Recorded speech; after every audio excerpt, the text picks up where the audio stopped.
আজ চলে গিয়েছিলাম ফুড ফেস্টিভ্যালে। প্রত্যেকবারই যাই, সেরকম কিছু একটা খাই না, তবে যাই, ভালো লাগে।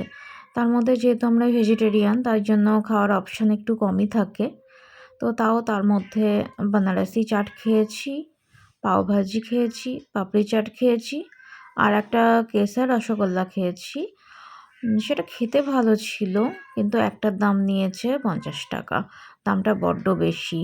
আর আজকে খুব ঠান্ডা ছিল, মানে অতক্ষণ ঘুরে বাড়িতে এসে পুরো মাথা ধরে গেছে, এতটাই ঠান্ডা ছিল।